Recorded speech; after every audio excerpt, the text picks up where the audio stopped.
O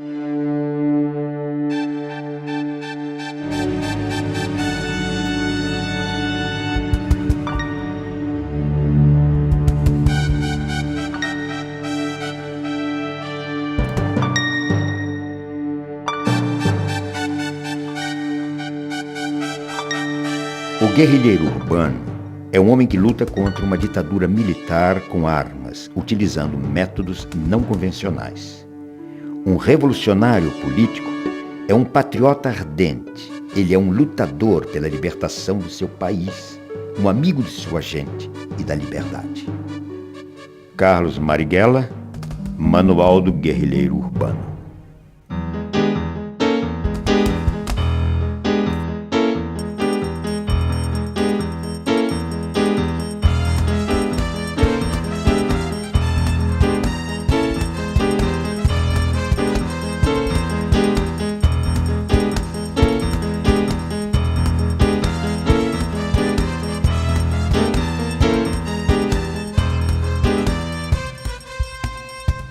Poeta, estudioso, né? Rebelde, brincalhão, duro, coerente.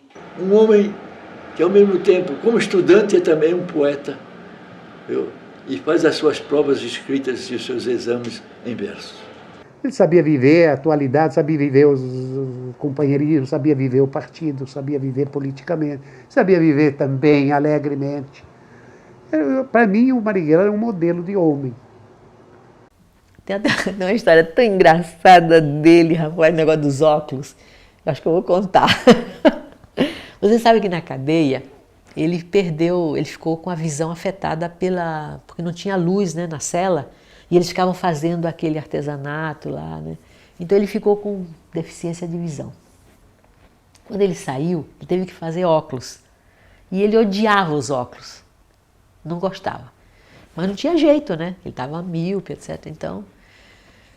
Só que como ele não gostava, ele vivia tirando os óculos. E aí perdia, quebrava, caía, né? Mas ele tinha uma raiva dos óculos que você não pode imaginar. E um dia ele, passando por uma livraria, ele viu um pocketbook que era de um americano, que eu não me lembro agora o nome, né? Que era sobre o negócio de como deixar de usar óculos, alguma coisa assim. Bom, ele passou a mão no livro e chegou em casa, sentou e não queria nem conversar. Leu tudo. Quando terminou, disse assim, primeira vez que eu concordo com o americano. Teve a eleição em São Paulo para vereador e o mais votado de todos foi o Cacareco, que a população votou para ridicularizar os políticos daquela época, né? Então ele aí compôs a música do Cacareco, né? Que era assim, o Cacareco, pois é, não tem rival, pois é, dançando samba, pois é, no carnaval. No tempo da legalidade, ele não fez um clube, ele fez uns cartazes para um clube de carnaval, que chamava O Que Eu Quero É Rosetar, que ele propôs que o pessoal do Comitê Central saísse no carnaval. Olha que coisa! E o pessoal achou que aquilo era um horror. Então disse, tudo bem, ninguém quer ir, eu vou. Rebelde. Falava que ele era rebelde, por causa da escola, né? Os colegas iam à aula e ele ficava do lado de fora, conversando. Às vezes eles faziam uma anarquiazinha, cortava o cabelo, botava só cortava tudo, deixava uma rodinha só de cabelo na cabeça. Cortou o sapato uma vez para ir de sandália, para ir para a escola, porque não podia entrar de sandália, né? E ele fez isso, cortou, a minha mãe reclamou, por que você vai fazer isso com o sapato, fazer sandálias?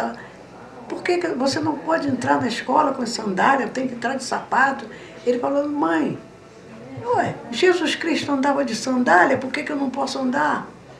Eu morro de saudade, até hoje, de vez em quando eu ainda sonho com o Marighella, eu ouço a voz dele, eu vejo aquele gesto ridículo dele, com aquela peruca ridícula, atravessando a rua, correndo assim do carro e a peruca balançando, os cabelos brancos dele aparecendo embaixo e ele segurando aqui em cima aquela coisa. Eu falei assim, Preto, tira essa porra da cabeça, bicho, tu chama mais atenção com essa merda, essa peruca, do que se você tivesse sem peruca com a tua cara de fora. Assim, com uma saudade imensa de Marighella. Falava que gostava de música sacudida, quer dizer, com aquele negócio de bossa nova, música assim romântica, assim, não gostava, eu gostava de música sacudida. Agora, as mulheres eram muito apaixonadas por Marighella, todas loucas, e inventavam. Marighella disse, eu não conheço essa senhora, como é que ela disse que eu tenho amor com ela?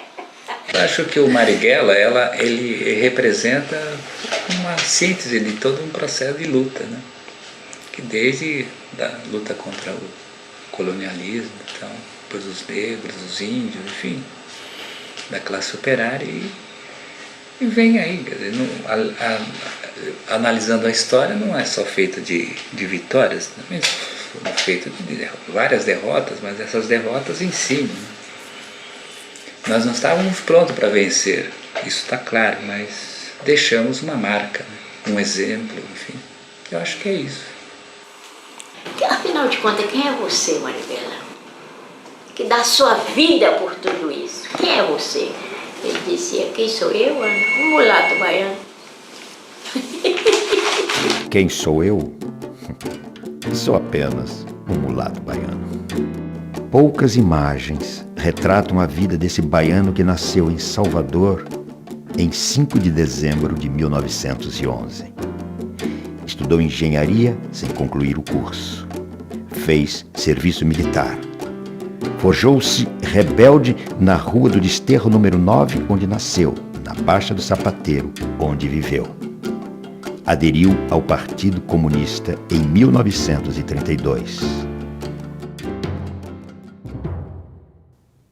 Ei, Brasil africano! Minha avó era negra alçá. Ela veio, foi da África, no navio negreiro. Meu pai veio, foi da Itália, operário imigrante. O Brasil é mestiço, mistura de índio, de negro, de branco.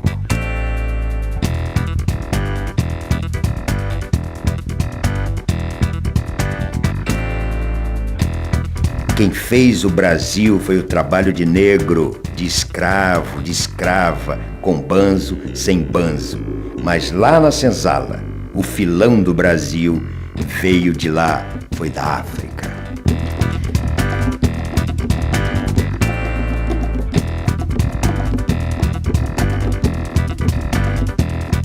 O fracasso da insurreição comunista de novembro de 1935 levará à prisão o jovem militante Carlos Marighella no dia 1º de maio de 1936, aos 25 anos de idade. Foi barbaramente torturado durante 23 dias pela polícia do Estado Novo. Minha mãe sonhava muito, né? Sonhou que ele estava com os pés todo queimado, né? Aí escreveu para ele, perguntando se ele estava... Ele mandou dizer que não tinha nada de queimadura, não tinha nada disso, não tinha tortura nenhuma. Mas foi torturado muitas vezes, né? Aí a minha mãe, quando ele chegou lá em casa, que ele estava dormindo, a minha mãe ia olhar os pés dele para ver, tinha marcas de queimadura mesmo. Aí minha mãe chorava tanto. Queimaram a planta dos pés dele, enfiaram agulhas debaixo das unhas, coisas terríveis. E ele resistiu a tudo. Ele era tipicamente o homem do partido. Da época. O que significa da época? São os homens da resistência francesa, sabe? São os dirigentes políticos comunistas da América Latina que, com a maior facilidade, davam a vida pelo povo. Esse era, não tinha... Era o tipo do homem da época, o quadro político comunista característico da época. É um sedutor de militância, extremamente querido entre os militantes, né? E eu nunca ouvi falar de militantes que estivessem em choque com Marighella em toda a sua trajetória. Aquela pessoa que aceitava que a gente contestasse. Ele podia até responder a essa contestação.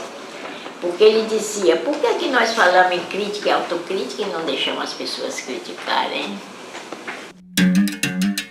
A queda da ditadura de Vargas e o fim do Estado Novo levarão por um curto período o Partido Comunista à legalidade. Marighella será eleito deputado constituinte, onde foi um dos mais ativos parlamentares.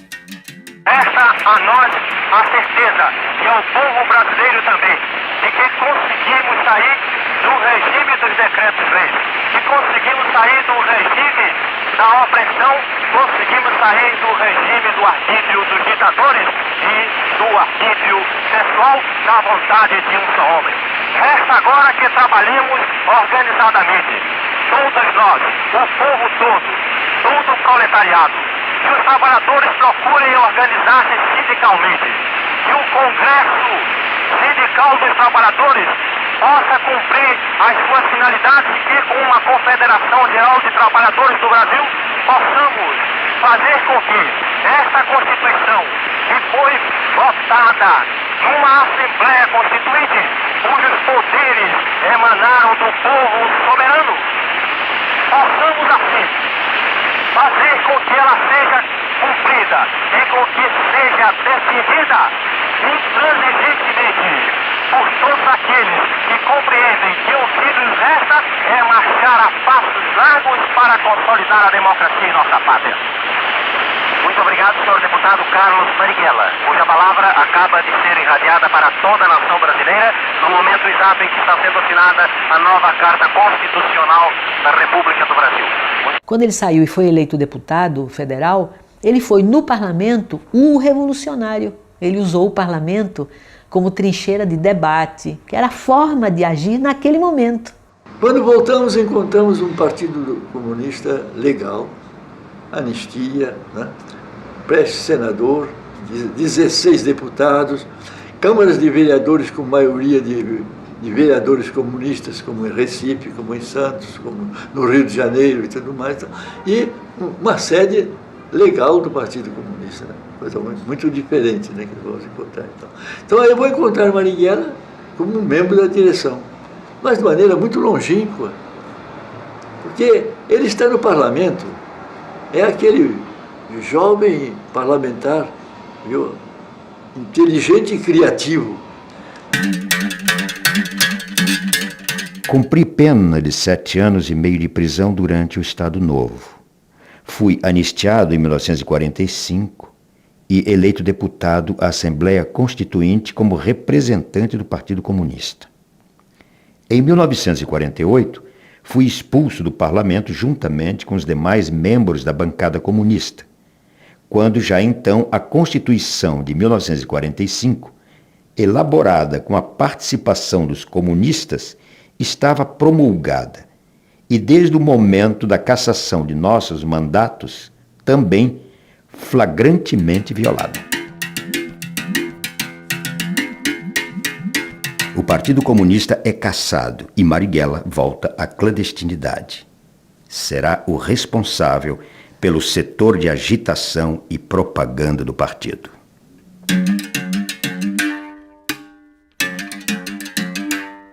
Na clandestinidade, vai viver com a militante comunista e aeromoça Clara Scharf, companheira até o final da vida. Na circunstância da clandestinidade, ele com mandato de prisão e eu também, não podia, né? Então a gente teve que...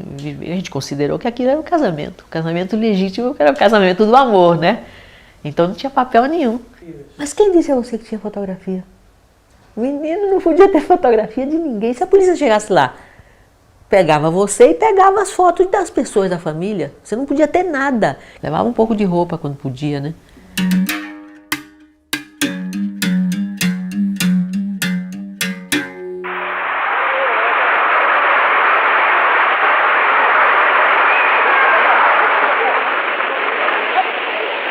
Prometo manter, defender e cumprir a Constituição da República, observar as suas leis, promover o bem geral do Brasil, sustentar-lhe a união, a integridade e a independência. Nós só ficamos legais, pode-se dizer, porque a gente viveu com o nome verdadeiro, exatamente nos meados do governo do Juscelino. Aí é que a gente alugou um apartamento no Rio, e ele se chamava Carlos Marighella e eu me chamava Clara, né? Porque até então era tudo nome trocado. Durante os anos de semi-legalidade, o direito de participar de uma festa em família ou frequentar os amigos dão gosto à liberdade.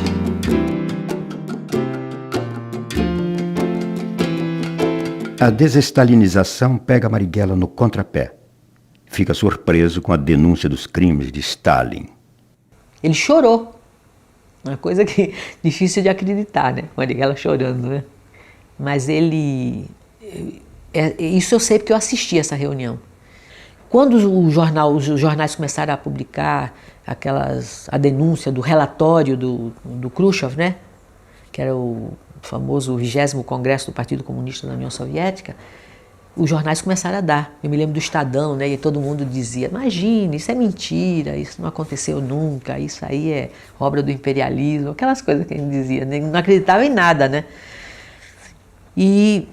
Mas todo mundo angustiado para saber se era verdade, se não era verdade, tanto que o partido mandou o Arruda à União Soviética para saber se aquilo era verdade ou não. E aí fizeram uma reunião do Comitê Central para o Arruda dar as informações, quando ele voltou. E essa reunião é uma reunião dramática, viu? Quando aquilo foi confirmado, foi como se parecia uma bomba, né, em cima de todo mundo. As reações foram muito diferentes. Essa reunião provocou depois a saída do Jorge Amado, a saída do Agildo Ribeiro. Muita gente saiu do partido naquela época, começou a sair, depois que ficou confirmado, né? Então, o Marighella, na hora que foi falar, ele chorou, todo mundo. Todo mundo ficou... Até o Agildo veio conversar com ele, o Astrogildo, né? Ele ficou... Mas, quer dizer, era um choro de... Sabe quando você acredita numa coisa, que depois você vê aquilo ruir? Ele não podia imaginar que o socialismo fosse capaz de fazer aquilo.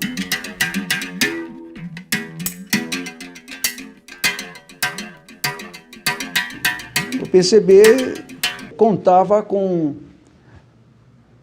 o seu fortalecimento no quadro das forças que apoiavam Jango, o que lhe daria a recuperação do estatuto de partido legal, que ele ainda não conseguiu ser, e de aumentar, é claro, a sua influência, que naquele período, naquele momento, era grande no meio da esquerda, digamos, de inclinação mais revolucionária.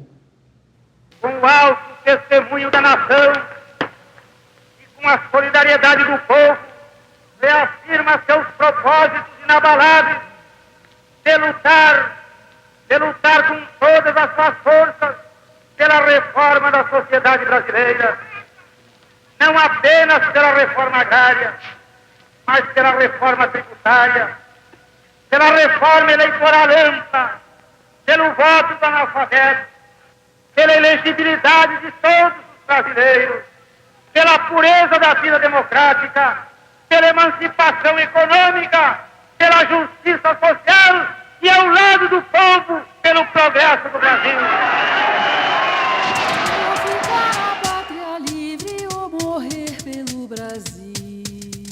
O golpe de 64 instalou-se no poder com a marca da maldade. Já no 1º de abril, primeiro dia do golpe, o dirigente camponês e ex-deputado constituinte pelo Partido Comunista, Gregório Bezerra, foi arrastado pelas ruas de Recife, humilhado, espancado e preso. Em maio de 64, policiais vão prender Marighella num cinema no Rio de Janeiro. Marighella resiste, reage. Recebe um tiro no peito. Quando é libertado, visita os jornais para denunciar a violência. Escreve o livro Por que Resisti à Prisão. Prega a resistência à ditadura. Os brasileiros estão diante de uma alternativa. Ou resistem à situação criada com o golpe de 1º de abril, ou se conformam com ela. O conformismo é a morte. Várias vezes ele me disse que a vida dele não tinha importância, que se ele morresse, a luta continuaria. E várias vezes ele me disse, eles não me pegaram vivo. E ele citava sempre o fato de que ele tinha, já a primeira vez, logo depois, ele insistia muito nisso, que a atitude que ele teve quando tentaram prender logo depois do golpe de Estado de 64, a atitude de tentativa de resistência à prisão, que ele quis dar ali um exemplo. E esse exemplo se dirigia aos seus companheiros do partido, que era preciso resistir à ditadura. Mas resistir resistindo. Sou comunista. Sou dirigente comunista. Não me abdicarei jamais de minha condição de comunista. Esse direito eu o tenho assegurado pela Constituição. Não há força humana que me possa afastar do ideal que abracei. É uma questão de convicção. Minhas ideias estão expostas em artigos e trabalhos escritos. São coisas públicas e legais, do conhecimento de todo o mundo, obviamente também da polícia.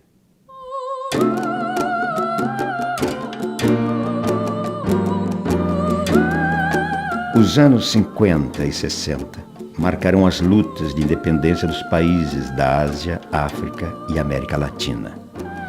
A independência da Argélia e a Revolução Cubana impressionarão especialmente Marighella, que caminhará em direção à luta armada como alternativa para conquistar o poder.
Foi o Frei Beto e eu.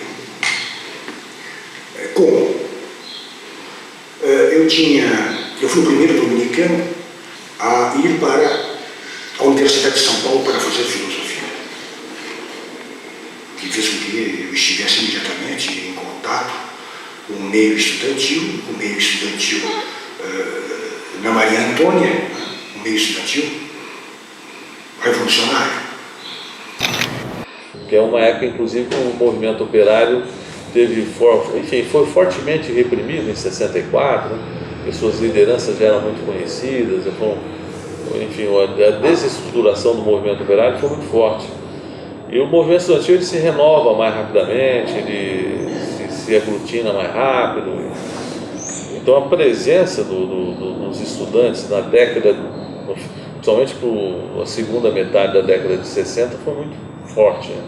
Isso não acontecia só no Brasil, mas toda a América Latina, a tal ponto que em 1968, na cidade de Medellín, na Colômbia, os bispos de toda a América, eles se encontram e vão decidir uma série de questões para a América Latina.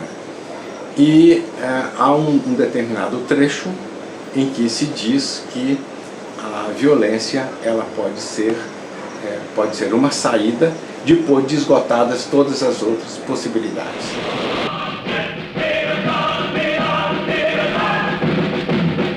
No hay duda que la ola se ha vuelto muy importante.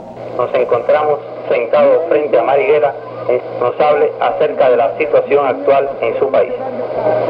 Há várias organizações, agrupamentos, correntes e forças outras que defendem uma posição revolucionária, que estão dispostas a ir à luta armada, que têm a convicção de que o caminho brasileiro para a salvação de nosso povo é a luta armada e que podem realizá-la.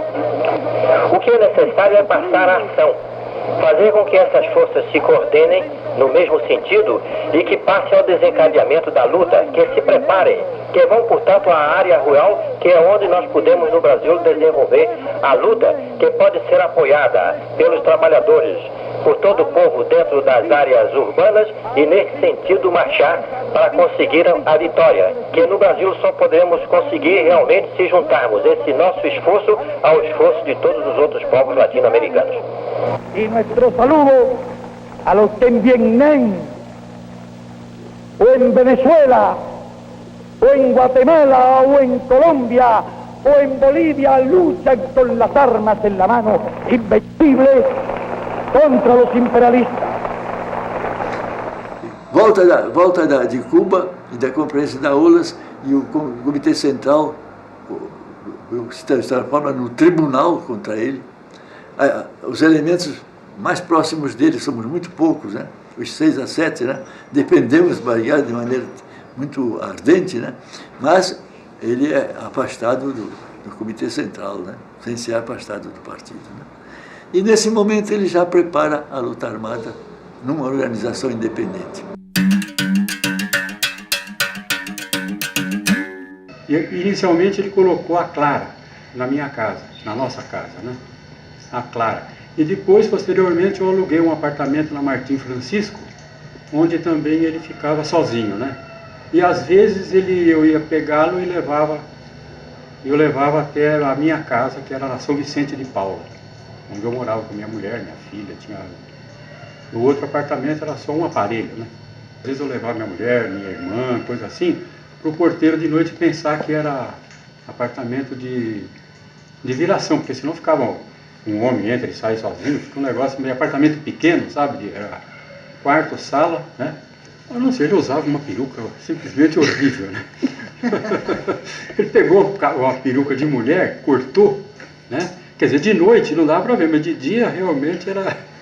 Foi a sua irmã que cortou. Apesar de que ele andava mais, era de noite mesmo, né? Só fazia os pontos andando, né? Exatamente para não... Porque a pessoa andando cruza, não chama atenção, né? Como a pessoa fica parada, o outro fica olhando.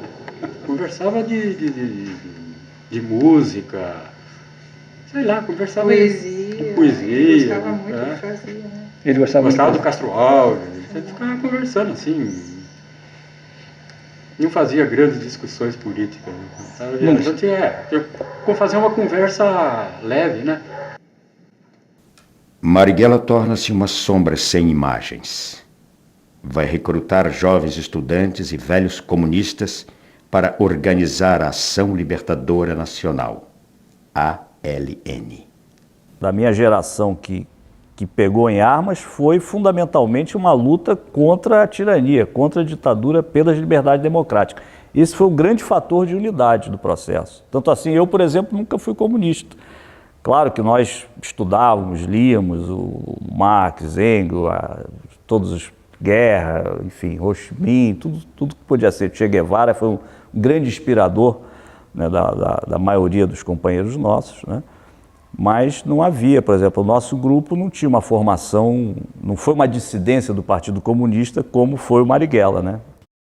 Olha, o grande embate da esquerda na época, as grandes diferenças, né, das organizações, estava exatamente nessa questão estratégica. Alguns acreditavam que o momento era para uma revolução socialista e outros acreditavam que o momento era de libertação nacional, mais nacionalista, com a possibilidade de integração, né, de forças anti-imperialistas, nacionalistas e antiditaduras. E a ILN acreditava nisso, a Marighella acreditava nisso, nós também. Em 67, 68 a gente já está em alguma atuação política, crítica à ditadura, mas vai ser mais 68, início de 69 que vai ter a ligação com o Marighella. Primeiro foi Oswaldo, depois Oswaldo e Beto entraram em contato com, eu acho que chamavam ele na época de Menezes.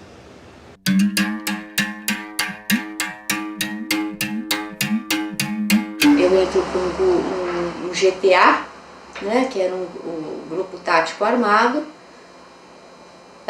em que a gente começava um treinamento da guerrilha urbana e fazendo pequenas ações.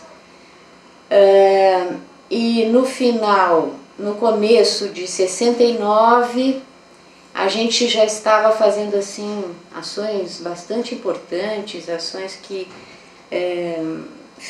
abalaram até enfim, a situação política, né? Que ações, por exemplo?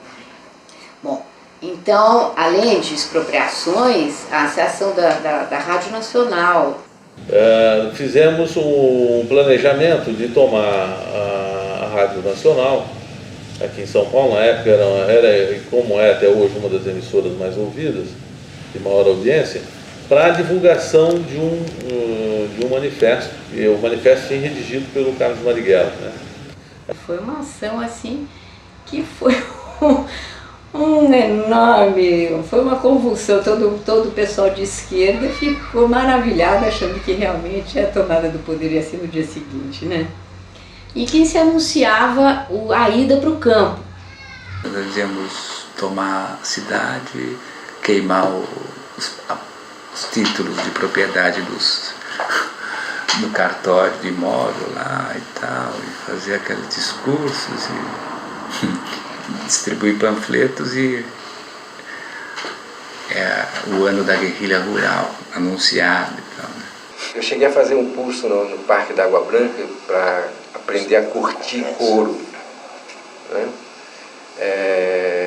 A gente fez um curso também parece brincadeira, de criação de coelho, né? De conicultura, mas você juntando uma coisa a outra, juntando o curso de curtir couro com o curso de coelho, ajudaria muito, isso na nossa cabeça, né? A gente imagina, a visão romântica de que pelo menos sem sapato nós não ficaríamos, né? A gente teria como, saberia fazer, então era esse tipo de aprendizado que a gente tinha.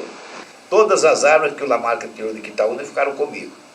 Tem um quarto do porão, na garagem do edifício, guardava aquelas malas, as malas dos condôminos, dos proprietários, que é o edifício de classe média alta, né?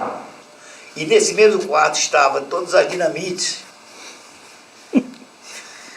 Nós chamávamos farinha de rosca, porque parecia, dá a impressão.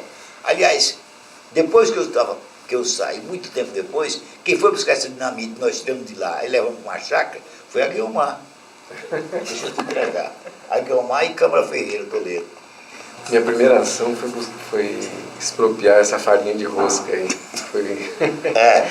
Foi a ação da Rochester, Sabaúna, que era uma pedreira que tinha autorização de usar dinamite, mas eles extrapolavam dessa permissão e fabricavam dinamite lá.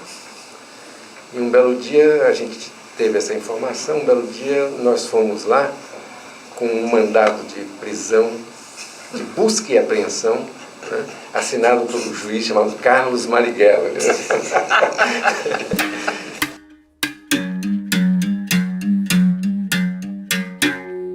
Ele foi capturado, ele não foi sequestrado, né?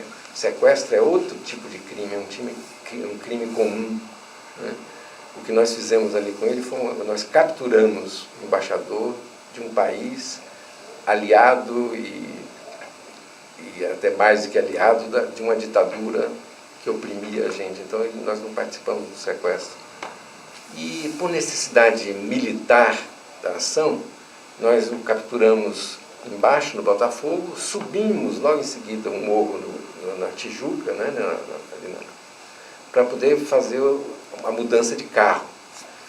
E lá em cima ainda estava se construindo, tinha muita mata ainda, tal. Lá em cima ele ficou preocupado em ser assassinado, em morrer ali. E teve uma reação que foi a pior possível, que foi a de tentar desarmar o companheiro que estava do lado dele, que era o Virgílio. Estava eu e o Virgílio imobilizando ele, né? Ele segurou na arma do Virgílio e começou a se engalfinhar ali, e o desfecho daquilo não ia ser boa coisa, eu raciocinei. Podia ter um tiro acidental ali, lógico, né? Que é frequente nesse tipo de situação. Então eu tive que dar uma coronhada nele para que ele caísse na real, pusesse o pé no chão, né? E eu fiz isso, eu dei essa coronhada nele, ele, na hora ele parou e percebeu e aí a ação se desenvolveu naturalmente. Pois bem, na casa ele me pediu desculpa por ele ter tido aquela reação, é que ele não sabia que nós éramos o grupo que ele estava constatando ser. Não existiu aquela tensão de quem vai matar o embaixador, não existiu aquilo. Por que que não existiu? Porque a ação nasceu vitoriosa. A primeira das exigências da ação era a quebra da censura da ditadura e a divulgação do nosso manifesto. E nós estávamos ainda no percurso, indo para casa, o manifesto já estava sendo lido. Quer dizer, antes de nós chegarmos na casa, ou no momento imediato da chegada à nossa casa, nós já sabíamos que a ação tinha sido vitoriosa. Demorou 4 dias em função de toda a tramitação, de toda a negociação que foi sendo feita, né? Da divulgação da lista, do atendimento de outras exigências, enfim. Foi um tempo natural da ação, mas ela foi vitoriosa a partir do primeiro momento. Então não se discutiu nunca a hipótese de matar o embaixador, de a gente ser derrotado naquela ação. E aí isso chamou a repressão e nós não tínhamos força para aguentar essa. E você pode ver o que o sequestro do embaixador americano foi a gota d'água. Joaquim Câmara Ferreira, o Toledo, era favorável e defendeu isso. Ele falou, então faz. Agora, evidentemente, Marighella tinha uma grandeza política que a partir do momento em que a ação foi feita, ele apoiou a ação. Né? É uma ação da nossa organização, ele apoiou e conclamou a organização a apoiar. Mas ele defendeu isso, e eu ouvi da própria boca do Marighella que não era momento de se fazer uma ação como o sequestro do embaixador americano que ia assodar o poder contra nós. E foi o que aconteceu. Não é bem assim. Porque ele chegou na reunião realmente criticando a ação, criticando alguns aspectos da coisa. Quais, por exemplo? Ele não está sabendo, o primeiro deles. Ele e a organização não está sabendo, a organização como um todo não está sabendo. Por quê? Porque nós tínhamos uma série de companheiros no Rio de Janeiro que não estavam avisados e que foram pegos de surpresa. Realmente foi um erro não ter falado. Ele estava correto nesse tipo de crítica, né? Então a crítica dele era parcial. E outra, a importância da ação, e ele também como comandante não está sabendo. Mas aí nós argumentamos com uma única coisa, nós argumentamos com Carlos Marighella, né? Nós falamos, olha, ninguém precisa pedir licença, ninguém para fazer um ato revolucionário. Né? E aí, que é uma máxima dele, né? E na hora ele concordou realmente. Ele fez uma série de críticas, né, ao processo e uma visão de que tinha que tirar a organização da cidade, né? Tinha que ir para aquilo que era a proposta, que eram os focos insurrecionais, né, no campo, e ao mesmo tempo voltar a organização para a luta operária, para a luta estudantil, né? Ele até reestruturou, né? Eu lembro que nesse momento ele me deu uma incumbência que era a organização operária, né? Ele colocava muita esperança nos quadros que estavam sendo treinados fora, né? E tinha preocupação de retirar todo mundo daqui que estava queimado, né? Já estava identificado, colocar para fora para fazer treinamento e depois retomar o processo no campo. Cadê o jornal? Eu lembro bem disso, né? Não tem um jornal? Cadê um jornal? Que revolução vocês estão fazendo? Vocês não têm nenhum jornal. Era a forma dele dizer, vocês se afastaram da luta política, vocês se afastaram desse convencimento, né? Nós fundíamos gente, nós arrumávamos dinheiro para o pessoal viajar, conseguimos condução para o pessoal viajar, né? Ajudávamos pessoas que precisavam de tratamento médico e enfim, tudo isso a gente conseguia. Mas isso aí, digamos assim, eram tarefas necessárias, mas não eram as tarefas primordiais. A tarefa primordial era de preparar o cristão, né, o grupo de cristãos para a militância revolucionária. Quando o GTA caiu, Marighella ficou extremamente preocupado com a situação. Ele ficou muito abalado. Por quê? Porque o GPA estava se preparando, era o grupo melhor treinado e era o grupo que estava se preparando para ir para o campo. Então ele sabia que a cidade tinha uma situação muito complicada em que a gente estava cercado e não tinha como sair desse cerco. Esse foi o primeiro erro, foi a primeira vez que a gente cometeu esse erro de falar pelo telefone, porque a gente jamais falava pelo telefone do convento. Nesse dia, por milhares de razões, não foi possível telefonar de outro lugar, e aí nós, como é que a gente chama isso? Estou esquecendo o nome, quando a gente comete um erro de segurança. E a gente marcou por telefone encontrar com um amigo nosso, sem dizer o que era, naturalmente, mas marcou uma viagem para o Rio pelo telefone do convento. Então eles nos prenderam no Rio, e aí o seguinte, o Senimar é que tinha a técnica da tortura e do interrogatório. O delegado Fleury, ele queria nome, dinheiro, aparelho, era isso que ele queria. Ele estava no Rio de Janeiro, ele torturou pessoalmente? Ele foi para o Rio de Janeiro.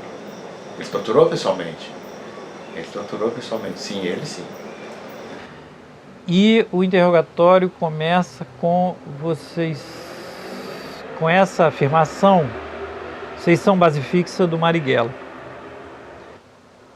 E, por exemplo, nós não sabíamos quando é que ia ser um novo contato Marighella conosco. Nós tínhamos tido um contato algo como 15 ou 20 dias antes, portanto não era esperável tão cedo um novo contato, que em geral demorava algo como um mês. Não era regular, não tinha regularidade, mas era em torno de um mês. E eles repetiam muito que, mas vocês vão ter contato proximamente, né? Não, vocês vão ter contato proximamente, porque ele está muito perseguido, está muito acuado, vai procurar vocês, vai precisar de vocês.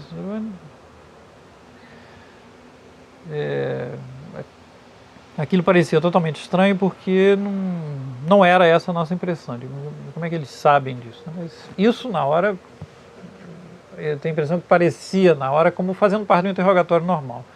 Nessa última reunião, o Otávio Ângelo trouxe uma granada e estava tentando mostrar que era uma coisa que a LN tentava fabricar, uma fabricação rudimentar, caseira, eram armas, né? E uma granada. E aí ele tirou o pino e o Marighella disse: não, pelo amor de Deus, não faça isso agora, porque eu tenho que morrer com a minha perna, né? Muito preocupado, extremamente preocupado. Ele falava nas quedas, ele falou, comentou com Otávio Ângelo, a gente soube, parece que houve queda dos freios dominicanos no Rio de Janeiro, e, enfim, e a gente não tem, não se tem o conhecimento do que a repressão tem nas mãos, que tipo de dados eles têm, né, para a gente poder se armar e se defender. Eu tenho convicção que ele sabia que não quis sair. Eu não estou dizendo que ele foi para o ponto certo que caía. Não, ele foi para o ponto acreditando, para aquele ponto que os dominicanos que aqueles dominicanos não tinham caído. E contrariando as normas, assim, pois ele nunca tinha me pedido isso, ele pediu que eu ligasse para os dominicanos, né, marcando na tipografia, no encontro na tipografia, né? E aí quando foi à tarde eu liguei, marcando o encontro, foi um encontro, né? E você não sentiu nada de anormal, né? Pois é, ele perguntou para mim, ele então insistiu nisso, ele falou, você pergunta se está tudo bem, né? Eu telefonei, reconheci a voz do Frei Fernando, né? Aí eu ainda perguntei, está tudo bem? Ele falou, está tudo bem. Então...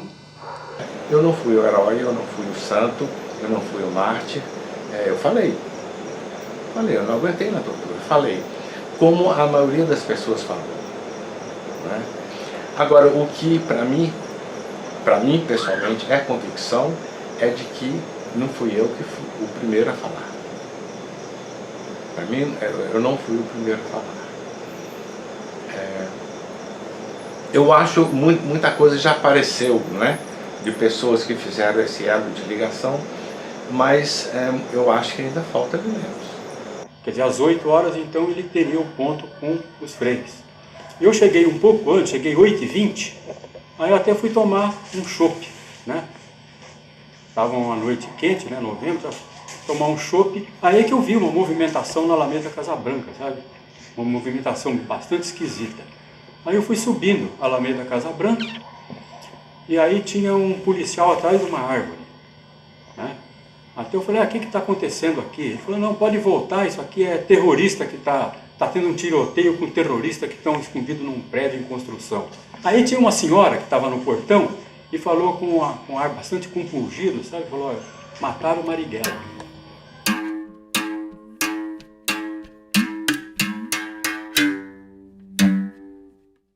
É preciso não ter medo.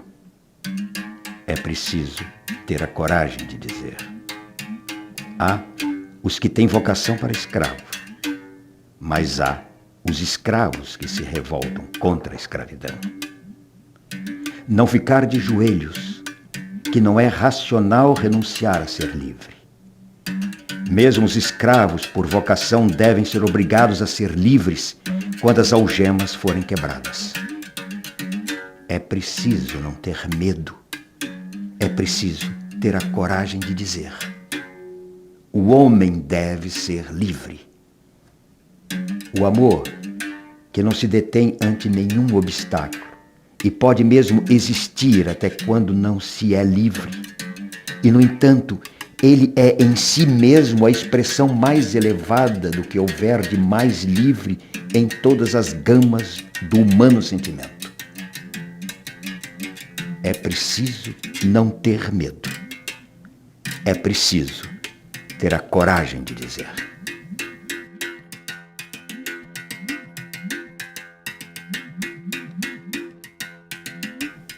Marighella morre às 20 horas do dia 4 de novembro de 1969, aos 58 anos de vida, na Alameda Casa Branca, em São Paulo.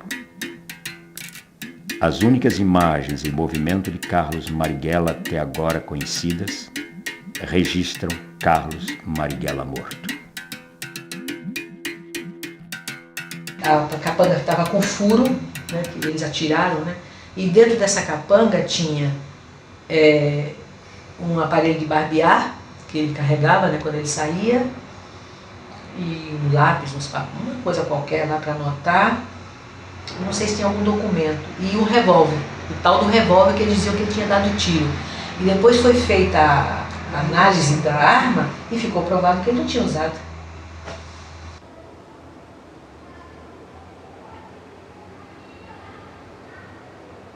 Algo como um poço sem fundo, né? A minha sensação, né? Assim, falando emocionalmente, era que eles terem pego o Marighella, por exemplo, quando eu fui preso, eu pensava assim, passam mil coisas pela cabeça, né? Mas passa pela cabeça, mas felizmente eles me prenderam, mas não vão chegar a Marighella, porque não depende de nós não sabemos nada. Bom, então, quando o encontro é marcado, né, e que a gente é levado para lá, eu já estava...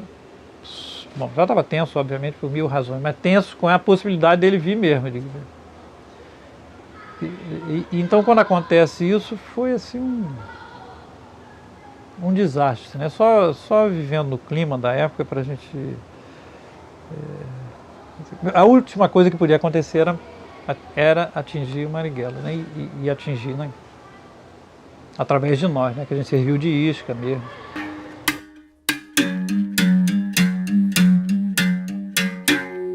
A repressão já estava, em 69, a repressão já está mais sofisticada, já está com o serviço de inteligência melhor, quer dizer, violenta, absolutamente violenta, como é óbvio, mas ao mesmo tempo com o serviço de inteligência mais desenvolvido, orientada pelas escolas, se podemos chamar desta maneira, dos Estados Unidos, escolas de repressão e tortura dos Estados Unidos, porque às vezes a gente esquece isso, né? Que a tortura nem é um fenômeno brasileiro. A tortura vem a orientação e o serviço de inteligência dos Estados Unidos, da Inglaterra, da Alemanha e de Israel. Special Forces soldiers take their jungle training in the Everglades of Florida and in the Panama Canal Zone. One of the subjects... Os Estados Unidos ensinarão no Panamá sabotagem, atentados e tortura a militares e policiais do continente que farão parte dos grupos de terroristas de Estado que matarão políticos, torturarão militantes e sabotarão a democracia.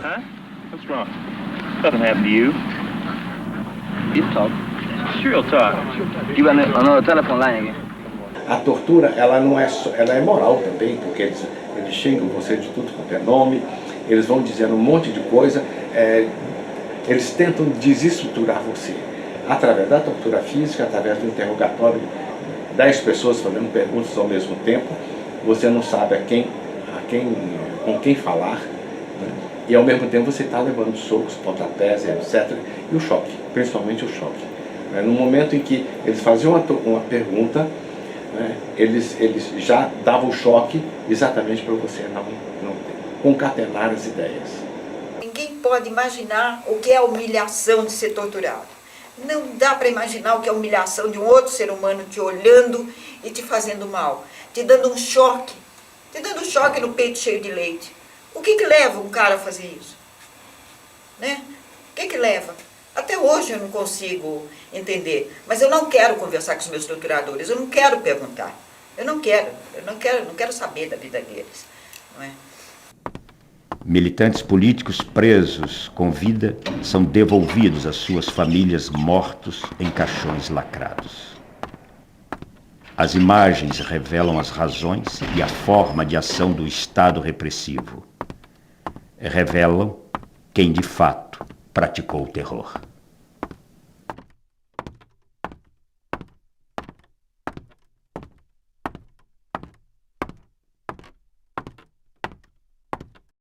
A acusação que faziam a nós, que nós éramos inocentes úteis, dentro daqueles velhos comunistas que nos usavam. Na realidade, muito pelo contrário, porque Marighella estava sempre na linha de frente, né, e demonstrou isso cabalmente. E quem realmente foi inocente útil, que fez o jogo, né, do imperialismo norte-americano, foram os militares que aderiram ao golpe. Quer dizer, nós não, nós sempre...